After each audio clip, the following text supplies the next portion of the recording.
नमस्कार, मैं अरुण कुमार पांडे। आप द न्यूज़वर्ड्स देख रहे हैं।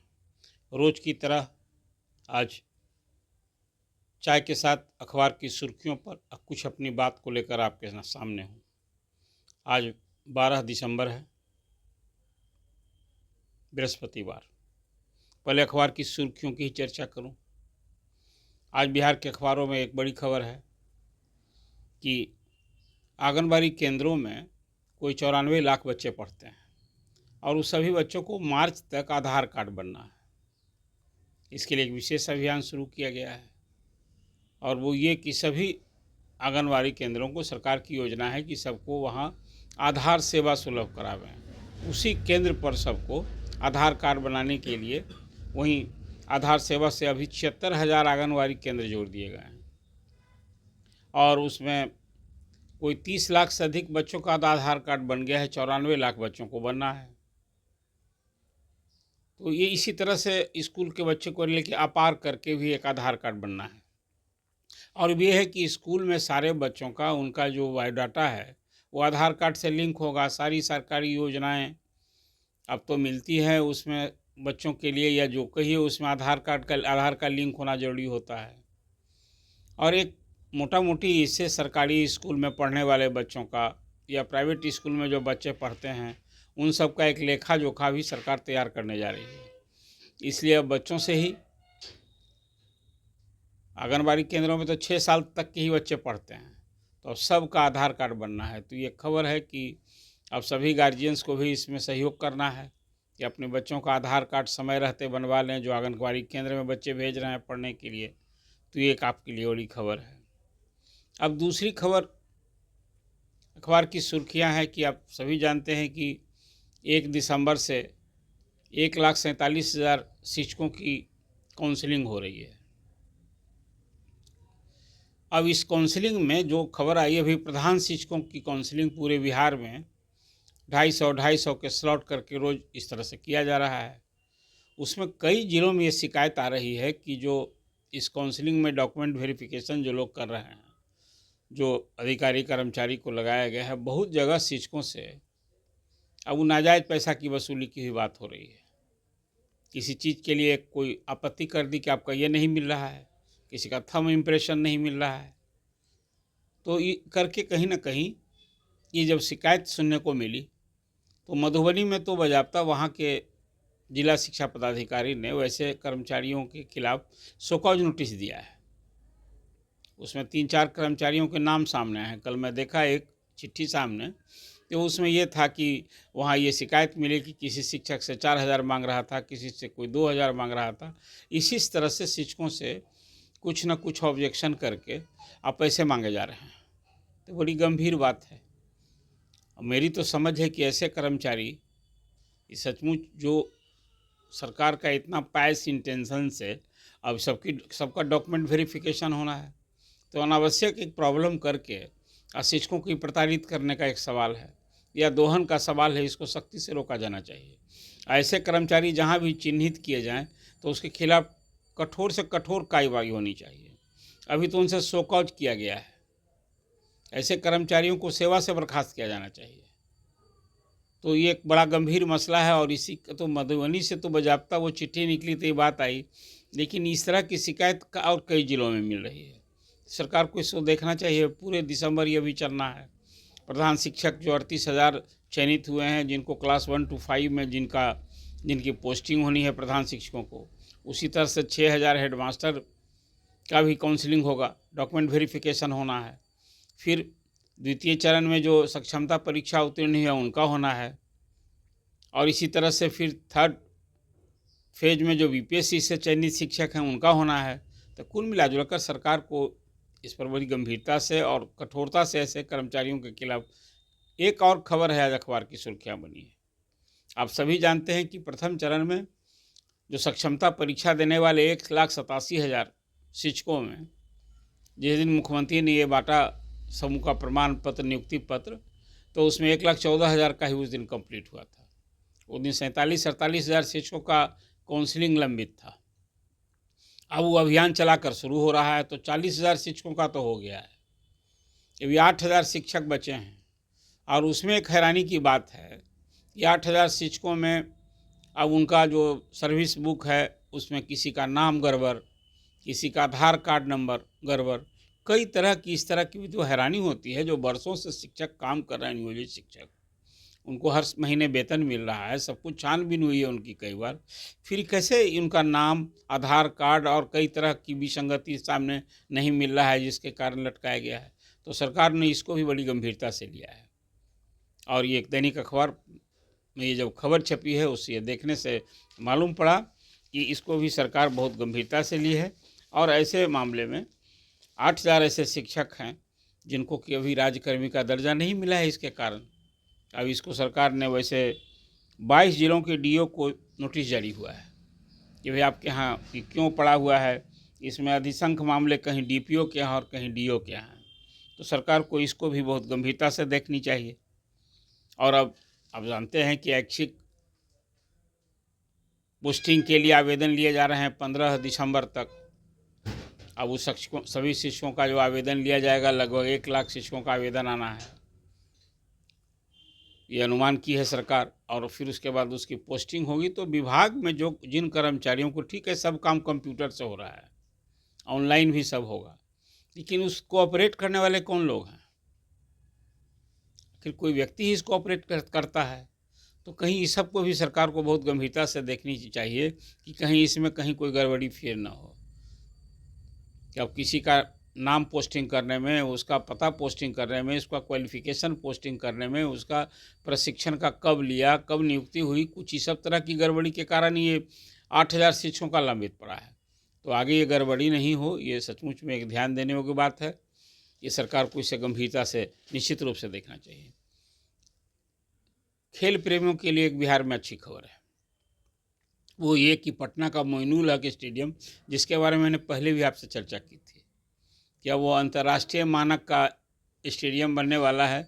बिहार सरकार बीसीसीआई को दे चुकी है 30 साल के लीज पर, और उसका बिहार क्रिकेट एसोसिएशन जो है उसकी देख रेख में अब वो तीन साल लगेगा। अभी ये जब पटना का मोइनुल हक स्टेडियम एक अंतर्राष्ट्रीय मानक का ये स्टेडियम बनेगा और इसमें तब 27 तक की बनकर तैयार होगा, और उसके बाद फिर यहाँ पटना में भी अंतर्राष्ट्रीय मैच होते रहेगा। तो ये बहुत वर्षों से एक इंतज़ार था, और मुख्यमंत्री ने इसमें अब तब बहुत देर से ही सही रुचि दिखाई और तैयार हो गए कि बीसीसीआई को हम दे दें ताकि ये जीर्णोद्धार हो मोइनुल हक स्टेडियम का। तो ये एक दिशा में एक पहल हुई, कल ही सब साइन हो गया, रजिस्ट्री हो गई है। अब मुझे लगता है कि नए साल में इस संक्रांति बीतने के बाद वहाँ शिलान्यास होगा नए स्टेडियम के लिए, और फिर आगे की कार्रवाई होगी। इस बीच राजगीर में तो एक बड़ा स्टेडियम बनकर तैयार हो गया है। तो राजगीर सच पूछिए खेल हब भी हो गया है, खेल यूनिवर्सिटी का ऑफिस भी वहीं है, और वहाँ खेल स्टेडियम भी बना है, खेल अकादमी भी वहीं बनी है।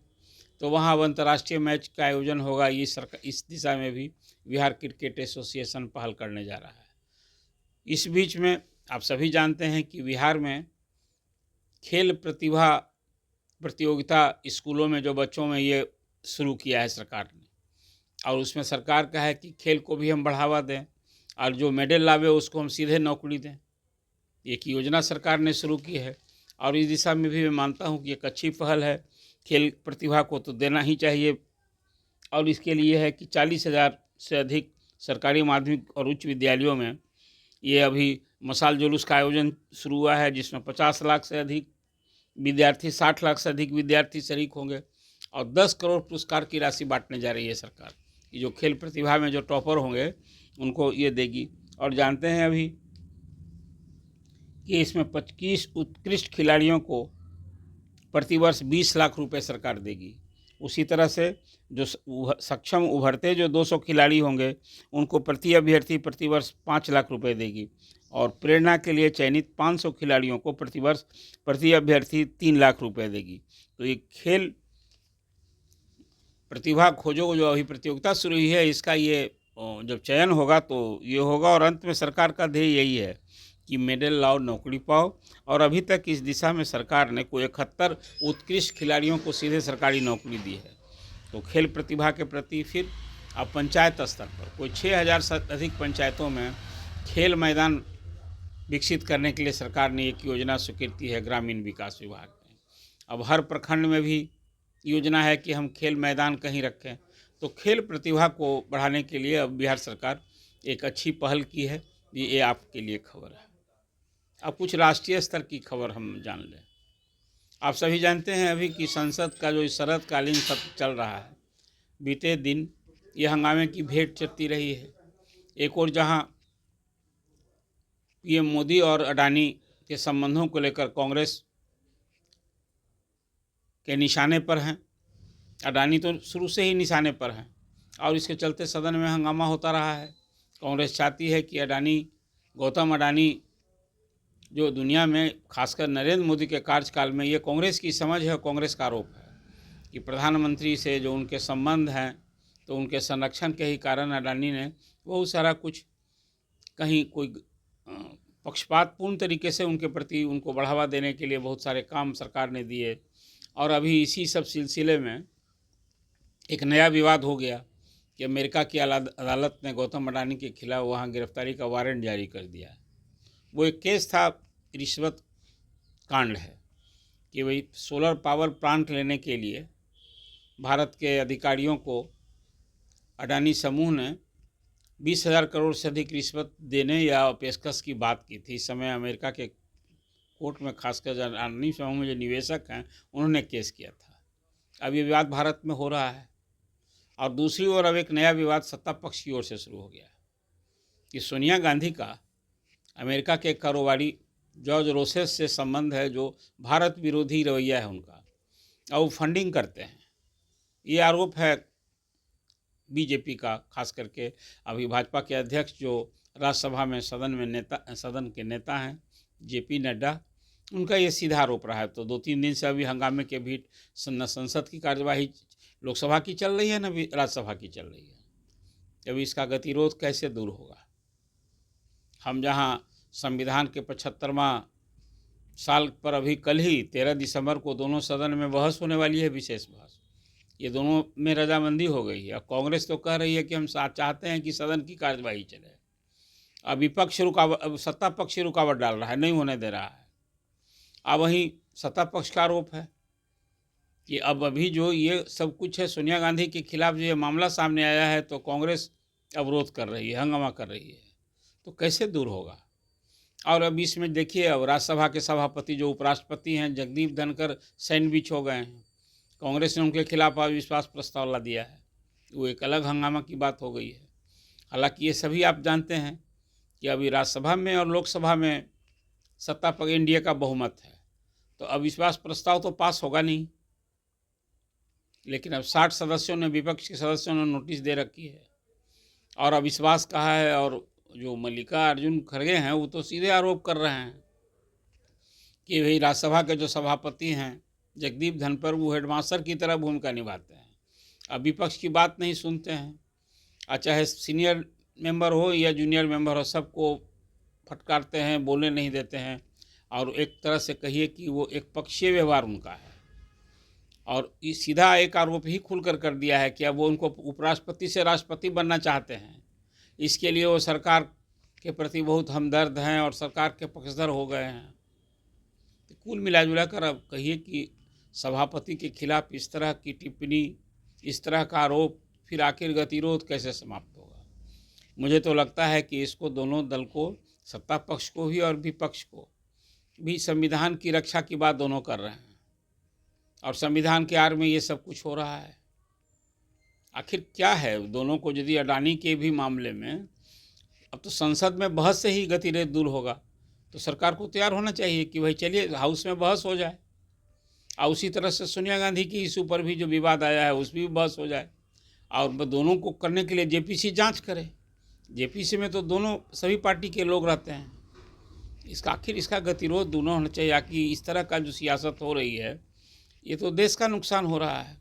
और सरकार का काम तो जो संसद से करना हो तो हो ही जाता है, लेकिन इससे आम लोगों की आवाज़ जो विपक्ष में खासकर क्वेश्चन आवर बाधित होता है और पूरे दिन की कार्यवाही बाधित होती है, एक चिंता का विषय है। आखिर संसदीय लोकतंत्र के लिए ये पक्ष विपक्ष में टकराव नहीं, अब तो कटुता की स्थिति हो गई है। तो इसका अंत होना चाहिए। और इस संबंध में एक उम्मीद की जानी चाहिए कि कहीं फिर, चाहे वो स्पीकर के, यदि स्पीकर भी निशाने पर हैं और वहाँ तरह तरह का रोज संसद के बाहर कांग्रेस के सदस्य के द्वारा राहुल गांधी के नेतृत्व में, प्रियंका की अगुवाई में सब जगह वहाँ रोज विरोध प्रदर्शन संसद के बाहर होता है और हाउस में जाते हैं, फिर हंगामा हो जाता है। अब देखिए आज क्या होता है, आज भी वही होता है कि कुछ कहीं ना कहीं एक गुड सेंस प्रिवेल करे, काहे कि कल तो 2 दिन अभी संसद में बहस होनी है, फिर प्रधानमंत्री इस पर जवाब देंगे, जब संविधान पर खास करके चर्चा होगी। विपक्ष तो लोकसभा के चुनाव से ही ना, या कई राज्यों में विधानसभा चुनाव हुए तो इंडिया जो गठबंधन है उसका आरोप है कि संविधान पर खतरा है। ये अभी जो सत्तारूढ़ एनडीए है वो संविधान ही बदलना चाहता है। तो तरह तरह की बातें। देखिए इसी सत्र में वन नेशन और वन इलेक्शन का भी बिल आने जा रहा है, जो आगे 2019 का जो चुनाव होगा उसमें ये वन नेशन वन इलेक्शन के हिसाब से अब शुरू होने वाला है। उसके पहले सेंसस होगा जो 2011 के बाद नहीं हुआ है, और फिर लोकसभा और विधानसभा का परिसीमन होना है। जो 33% महिलाओं के लिए आरक्षण लागू हुआ है संसद में, लोकसभा में और विधानसभा में, तो लागू होना है आगे 2029 के चुनाव से। तो इसके लेकर आगे तो अभी इस सत्र में बहुत सारे काम, अच्छे काम होने हैं, ऐतिहासिक काम होने हैं। जब ये गतिरोध दूर होना चाहिए, ये मेरी समझ है।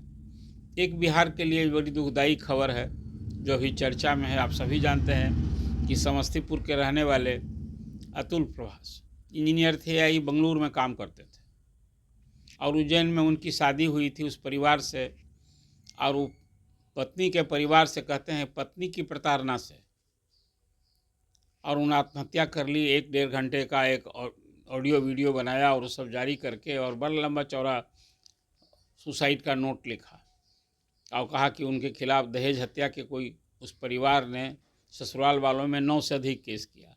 उसमें कोर्ट की भी जो कार्रवाई हुई है उस पर भी हैरानी है। अब तो वो जज के खिलाफ भी कार्रवाई की मांग हो रही है।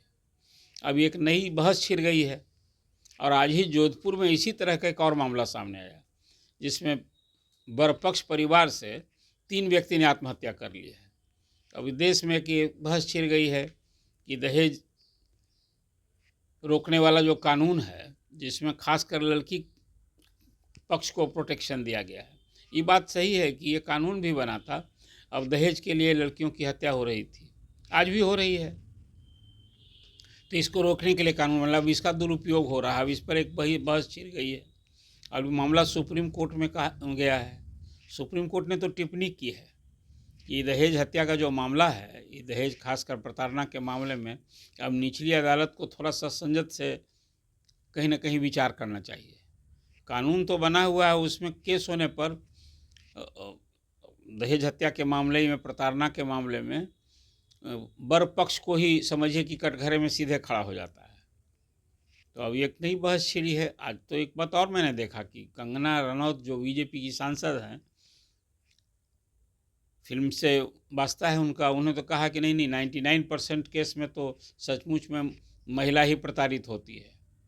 लेकिन खैर अब ये अलग है कि एक नया केस जो भी आया है, इसमें एक बहस छिड़ गई है कि दहेज हत्या का जो मामला है या दहेज प्रताड़ना का, इस केस का, इस कानून का दुरुपयोग हो रहा है। तो एक नई बहस छिड़ गई है।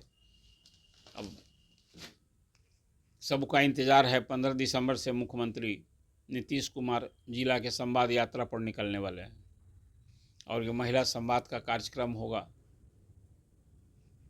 अब ये देखना है कि इस संवाद के बाद मुख्यमंत्री, जो चुनाव का साल नज़दीक है, उसमें महिलाओं के लिए क्या घोषणा करते हैं।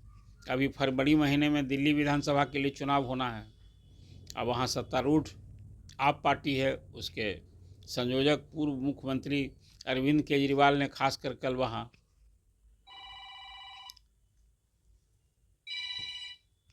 टेम्पो चालक तो वहाँ बहुत है ना, ऑटो चालकों के लिए बड़ी बड़ी कल 5 बड़ी घोषणा की है कि सबको इंश्योरेंस का सुविधा देंगे, उनकी बच्ची की शादी के लिए हम सरकार की ओर से 1 लाख रुपया देंगे। कई सारा ऑटो चालक वहाँ, लगभग 2 लाख है।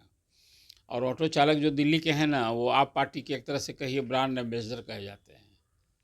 वो बिहार, यूपी, खासकर हिंदी भाषी क्षेत्रों के बहुत बड़ी संख्या में वहाँ हैं। और आप कभी दिल्ली जाएंगे तो वहाँ ऑटो चालकों से जब बात करेंगे ना, तो आप सरकार के अरविंद केजरीवाल के काम की लोग सराहना प्रशंसा करते हैं। अब बिजली पानी तो वहाँ सस्ती और सुलभ और फ्री दी गई है ना, तो अब ये कभी ऑटो चालकों के लिए बड़ा रियायत की घोषणा है, वो रेवड़ी बांटी गई है। अब जहाँ जहाँ चुनाव होता है इसी तरह से न रेवड़ी बटेगी। बिहार में भी इंतज़ार कीजिए, नीतीश कुमार फिर सत्ता में कायम रहने के लिए कुछ न कुछ तो बड़ी बड़ी घोषणा करेंगे ही ना। तो ये आज अखबार की सुर्खियों के साथ मैंने अपनी बात की। आपको ये चर्चा कैसी लगी आप कमेंट कीजिए और द न्यूज़ वर्स को सब्सक्राइब कीजिए। धन्यवाद।